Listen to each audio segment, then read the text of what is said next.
Iya, oh iya, musik yang sekarang lagi aktif-aktifnya di Bandung Musik Konsil. Kak, Daus, coba Ken, Kak. Siap. Oke, Kang Daus, saya dengar Kang Daus aktif di Bandung Musik Konsil. Oh, sekarang Kang di Buaran Mang Jaya tadi. Oh, oke. Oke, Bang Daus, ya. Selama gabung di Bandung Musik Konsil, upaya apa yang Bang Daus jadi program atau mungkin yang dicanangkan atau yang diperhatikan yang di sana untuk menjadikan musik sebagai media apa? Kalau selama di BMC sih sesuai apa ya? Memang mungkin itu yang dibutuhkan di khususnya di dunia musik di Bandung ya. Ya. Dan itu juga saya sering diskusi sama Kang Jaya sama para senior-senior yang lain juga ya, memang di Bandung itu yang perlu dibenahi pertama terkait ekosistemnya juga harus oke, ekosistem musiknya itu yang paling substantifnya gitu ya, yang selama ini coba pelan-pelan dibenahi lah gitu, pelan-pelan dibenahi. Selain ya walaupun nanti ujung-ujungnya masalah kesejahteraan dan sebagainya itu ujung-ujungnya, tapi kan ekosistemnya dulu dibenahi sedikit demi sedikit gitu ya.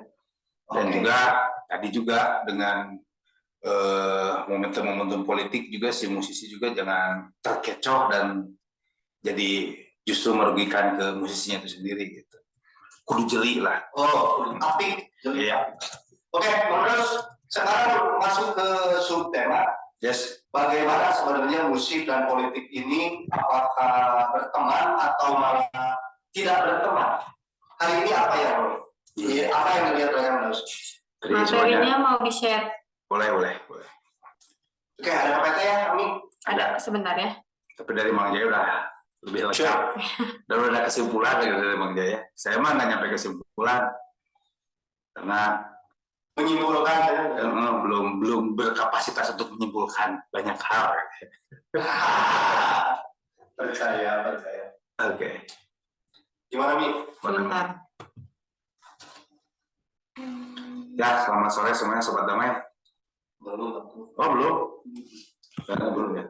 Ini bukan live IG ini bukan ya? Iya. Kayaknya ini juga sempat dibahas ya kan? Ya di live IG kemarin sama Lutfi sama Ami juga ya. Enggak, aku nggak ikut. Terus siapa ya? Sama Gina. Gina ya, begitu. Ya cuman itu saya lupa pengen saya bahas. Mungkin value udah bisa? Bentar, nggak bisa kebuka kenapa ya? Oke. Tapi yang pada dasarnya memang yang dibahas sama itu ya, Kang Daus, yang pas IG itu. Enggak sih, yang di IG itu masih apa ya? Masih tidak terarah.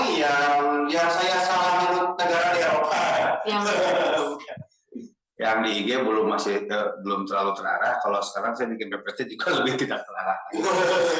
Yang ini ya musisi buat Mars itu buat itu. Nah, Mars politik itu kan musik. Pilih saya. Nah ini. Nah, ini faktanya juga di dinamika politik juga ini juga beberapa pegelaran musik juga jadinya agak ditunda karena menghargai momentum politik ya. Tapi kalau sekarang masih boleh. Terus beberapa saat waktu ke depan juga ada yang agak dibatasi karena rentan dianggap kecuali di masa kampanye memang jelas-jelas kampanye. Nah ini kita di tema yang sesuai tema Zoom kita ini menghadapi dinamika politik dengan musik gitu ya. Oke, lanjut ya. Musik lanjut nih. Nah kalau saya pertama jelasin karena saya ini juga bukan bidang saya di politik itu, cuman sekarang ini lagi lazimnya diflurkan gitu ya oleh para tidak hanya para kelompok-kelompok nasionalis bahkan tokoh agama sekalipun juga mengusulkan bahwa politik itu sekarang itu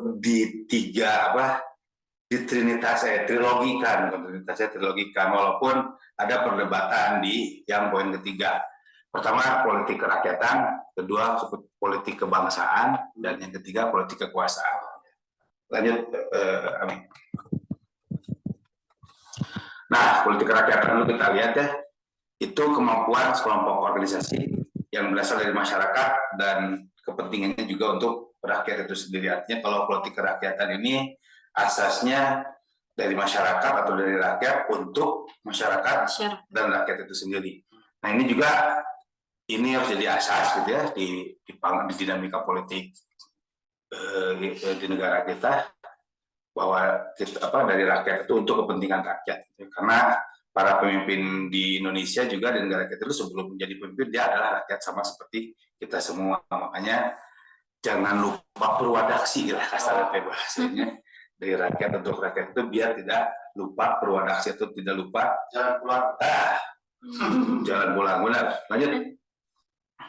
Politik kebangsaan. Politik kebangsaan ini sistem politik itu sudah berbentuk sistem politik ya, yang berlaku dalam sebuah negara dan berdasarkan pada, nah ini yang menariknya di politik kebangsaan ini, yang diangkat nilai-nilai budaya yang tumbuh dalam masyarakat atau bangsa tersebut gitu ya. Nah ini nilai-nilai budaya ini di politik kebangsaan ini tidak boleh dilanggar, tidak boleh dilukai gitu ya, tidak boleh dilukai.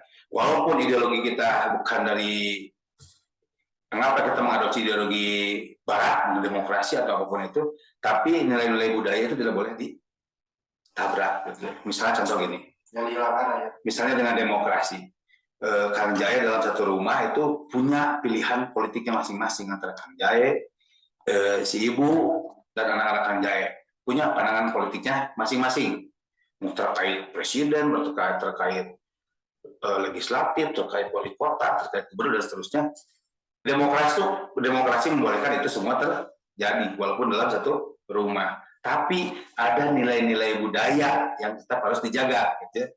Ada nilai-nilai tata krama, nilai-nilai kalau orang Islam sebutnya akhlak, gitu ya, dan lain sebagainya. Itu di politik kebangsaan itu agar apa? Agar kebangsaan ini tidak menjadi terpecah belah, kurang lebih seperti itu. Lanjut.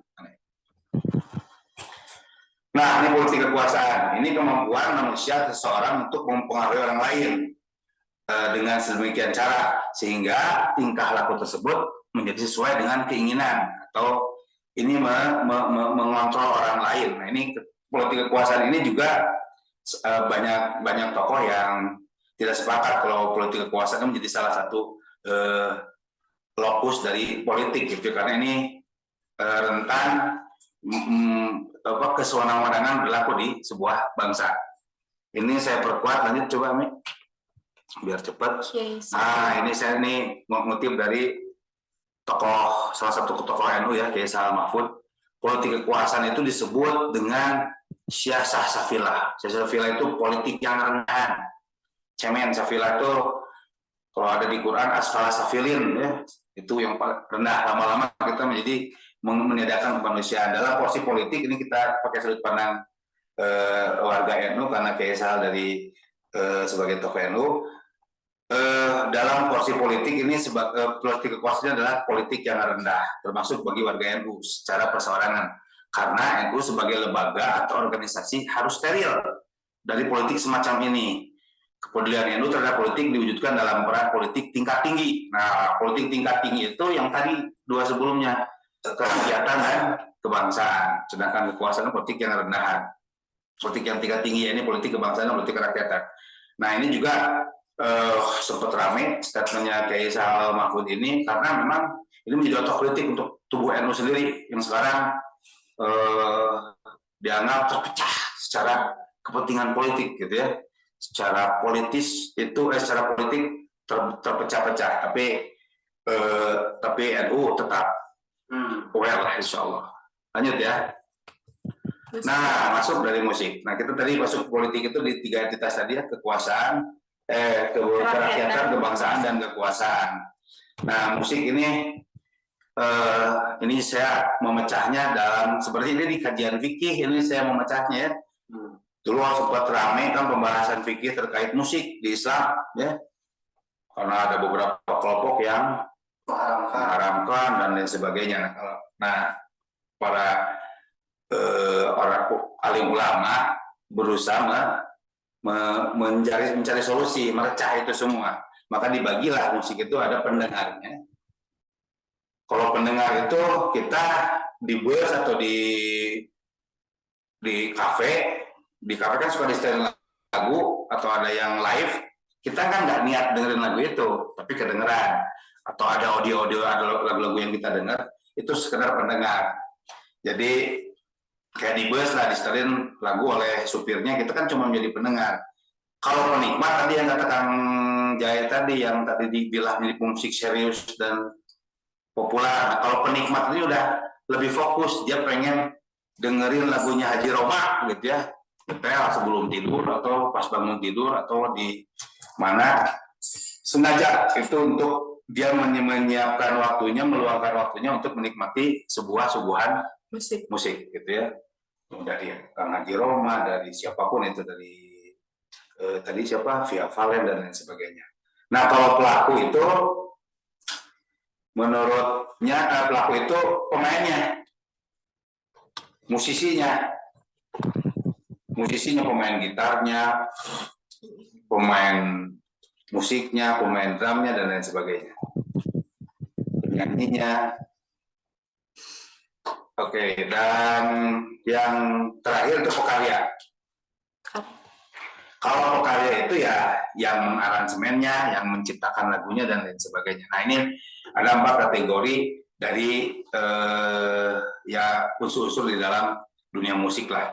Nah di luar itu semua juga sebenarnya ada stakeholder yang lain yang mempengaruhi di ekosistem musik, itu ada industri, ada termasuk pemerintah, dan kalau sekarang ada subsektor ekonomi kreatif di bidang lainnya selain musik, karena ada 17 subsektor yang lainnya gitu di ekonomi kreatif, termasuk juga kesenian-kesenian lainnya yang menjadi pendukung dari ekosistem musik. Nah kurang lebih seperti itu ngebukanya. Nah kemudian masuk ke musik dan pergerakan.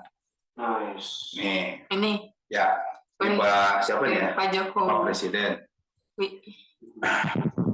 Karena musik adalah bahasa yang universal, gitu ya, bisa menembus segala macam segmen lah. Ini segmen presiden nih lagunya nih ya.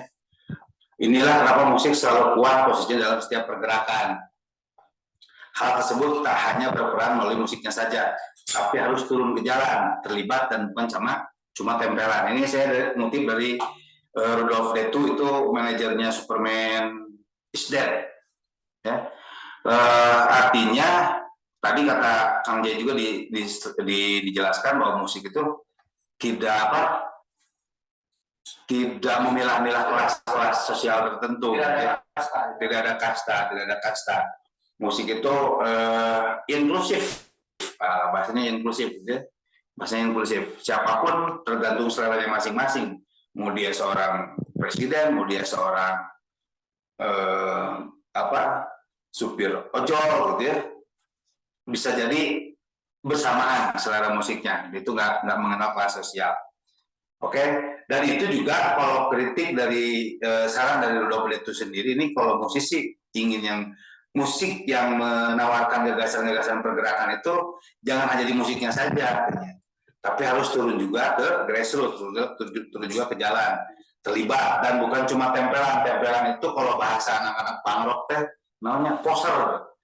Jangan hanya poser, jangan hanya setelannya aja seperti punk rock, tapi dia kelakuannya tidak mencerminkan anak-anak punk rock. Nah, anak punk rock itu punya jargon, mereka anti kapitalis lah dan lain sebagainya lah, dan kurang lebih seperti anti feodalistik dan sebagainya, kurang lebih seperti itu. Oke, lanjut nih.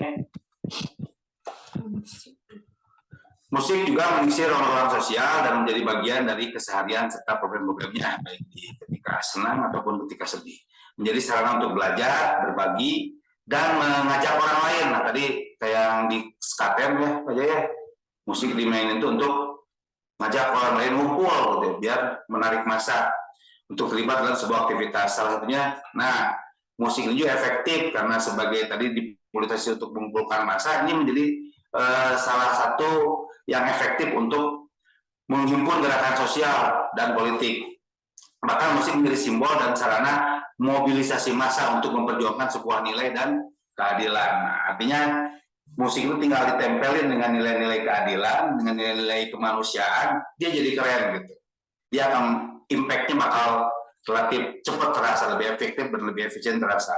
Karena sarana yang tepat untuk memobilisasi massa si musik itu. Lanjut.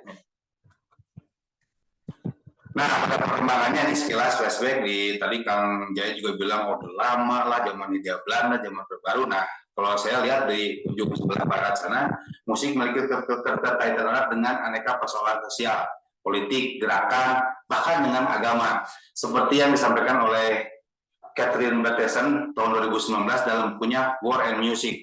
Sekilas menyampaikan bahwa musik merupakan salah satu kekuatan untuk menggerakkan orang, baik saat perang dengan trompet dan genderangnya atau lagu-lagu pembakar semangat saat perang kemerdekaan untuk mempertahankan sesuatu keyakinan. Makanya setiap organisasi sekarang di Indonesia ini pasti punya lagu mars ataupun himne karena itu sebagai sarana ekspresinya untuk membakar semangat, untuk merefleksikan keorganisasiannya dan lain sebagainya. Oke, lanjut nih.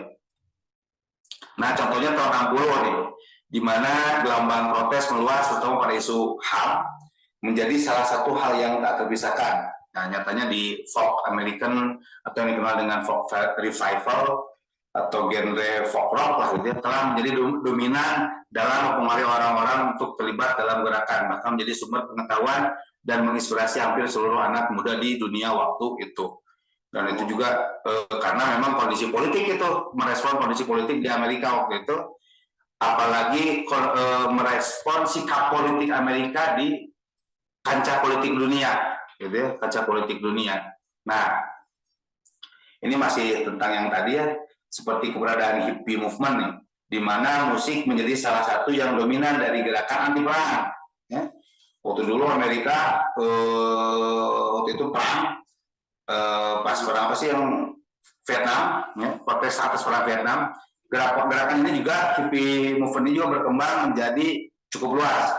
Pada saat itu kurang lebih tahun 1963 musisi-musisi seperti Beast, Pete Seeger, Guthrie, Bob Dylan dan lainnya berlanjut ke tahun berikutnya dengan tema pergerakan yang berbeda-beda. Nah, tahun 70-an atau 80 sampai 90 muncul juga pertentangan antara working class dengan bourgeois gitu ya.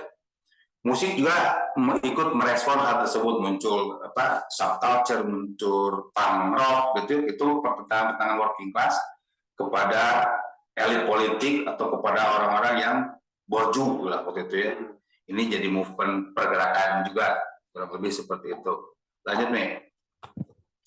Nah, kalau di Indonesia ini yang saya alami tadi juga ada Kang Hari Rusli dan banyak lagi nih, salah satunya juga yang merespon atau sikap politik terhadap rezim Orde Baru ya. Karena lagu-lagu Iwan Fals itu banyak mencerminkan sikap politiknya atau kekurang setujuan atau ketidaksetujuannya terhadap kebijakan-kebijakan rezim Orde Baru saat itu gitu ya, kurang lebih. Nah, itu Sobat Damai. Nah, saya cuma sekilas, tidak ada kesimpulan, tapi musik itu dia dinamis, dia punya zeitgeist-nya masing-masing dari setiap zaman ke zaman gitu ya. Nah zaman sekarang ini zeitgeist-nya apa gitu ya, merespon apa, dia selalu peka dan selalu aware untuk merespon keadaan-keadaan sosial dan keadaan-keadaan fenomena-fenomena yang berlaku di kehidupan keseharian, kurang lebih seperti itu.